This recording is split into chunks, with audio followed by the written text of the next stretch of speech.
Welcome to Top 10 Archive. If you're going to be a criminal mastermind or try to even pull off a simple crime for that matter, you need to have some common sense. For the enjoyment of our viewers, thankfully, these 10 individuals seem to lack any sense at all. This top 10 list is comprised of 10 of the dumbest criminals to ever be arrested. From burglars to murderers, they're all worthy of the title. Number 10. I knew this sounded familiar.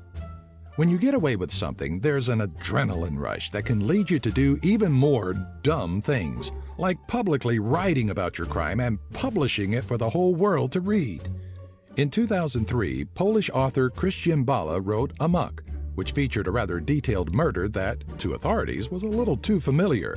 The described murder, which has a young woman bound with a cord that then formed a noose around her neck, was eerily similar to the death of a Polish businessman whose body was found in a nearby river. Authorities determined that Bala wasn't writing from imagination, but rather from memory, as he had played a role in the murder of Derrick Mosley. After suspicion arose, police looked into Bala's connection with Mosley and found that the businessman had been seeing Bala's ex-wife at the time of his murder. Number 9. The Sharpie Bandits. When you attempt to rob an establishment, it is often wise to cover up your face. Traditional criminals will look to ski mask, presidential Halloween mask, and even stockings. But Matthew Allen McNelly and Joey Lee Miller were far from traditional. The 20-something duo attempted to break into a man's house in Carroll, Iowa, using black permanent marker as their disguise. The funny part about permanent marker is the whole permanent part.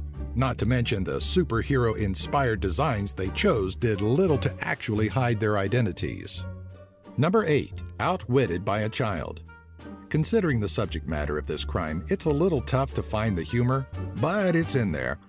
A Stockholm, Sweden resident with a desire for underage girls had tried to enter into a sexual relationship with a 13-year-old girl. The disgusting man met the girl on a dating website and proceeded to send her an advanced payment of 500 kroner, or roughly $59.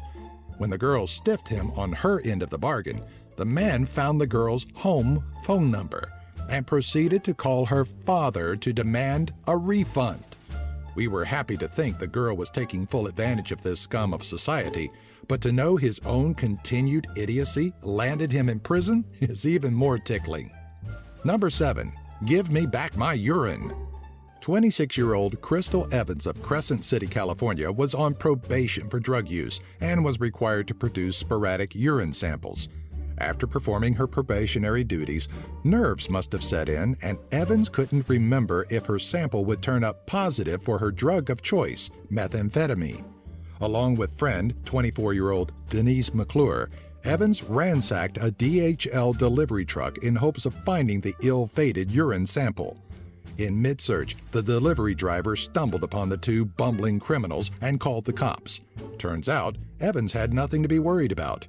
Her initial urine sample tested negative, though the sample she gave upon her arrest contained traces of meth.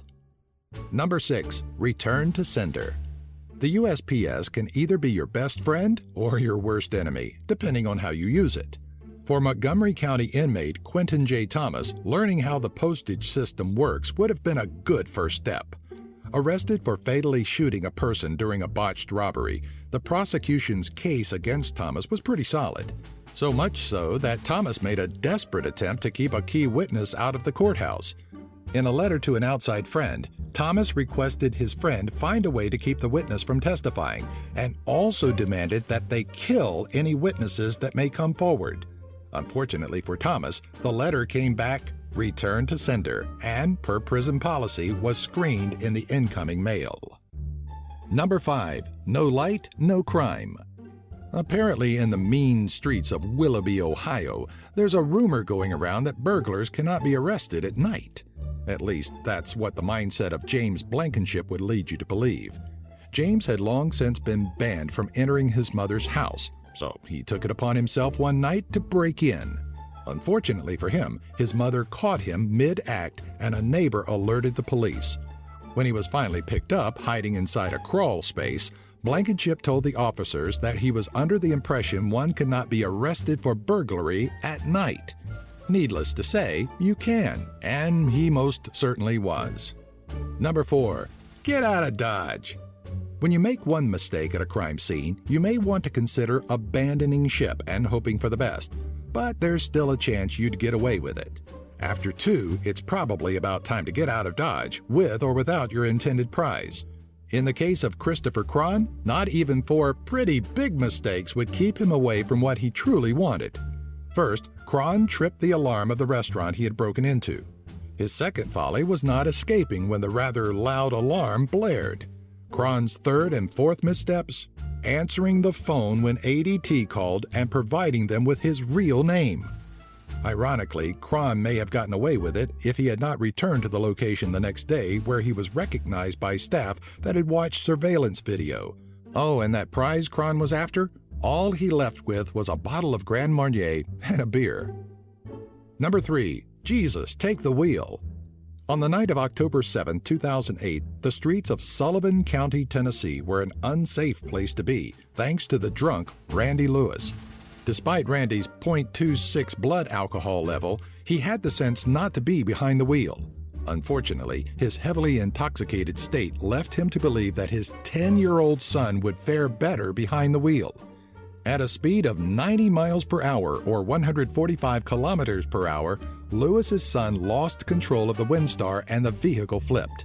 Inside the vehicle were Lewis, his son, and his 2 other children, all of whom survived the crash with treatable injuries. Number 2. Let's make a deal. It's never a wise choice to return to the scene of your own crime, but when you accidentally leave your wallet behind, you're not left with much choice. Unfortunately for Victor Marin, when he returned to the home of the individual he had burgled, the victim, Yakov Konevsky, had returned home. Marin attempted to reason with the homeowner, stating that he was just in his home to use the bathroom. But when that excuse didn't win Konevsky over, Marin made a deal to return the $218 he had lifted in exchange for his wallet. The homeowner agreed, and all was going well until Marin came to the $93 in singles, which he took the time to slip under the door. In that time, the police showed up, and Marin was arrested. Number 1. My gun is bigger. We want to end this list on a level of stupid that is either contagious or an epidemic that we must be on the lookout for. Maybe these criminals are looking for a way out, or maybe they meant to rob the pizza parlor next door.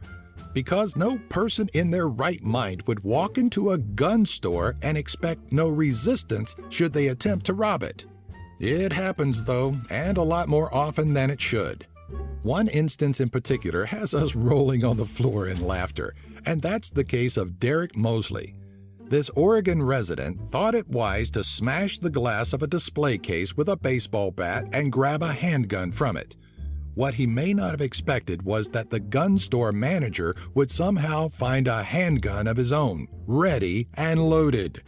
Needless to say, Mosley left the gun store and was left with a $250,000 bond for his release. Like these top 10 videos? Subscribe by clicking the annotation here and give our video a like, and share the link for this video with all your friends on your favorite social media sites. Have an idea for a future top 10? Leave a comment in the section below.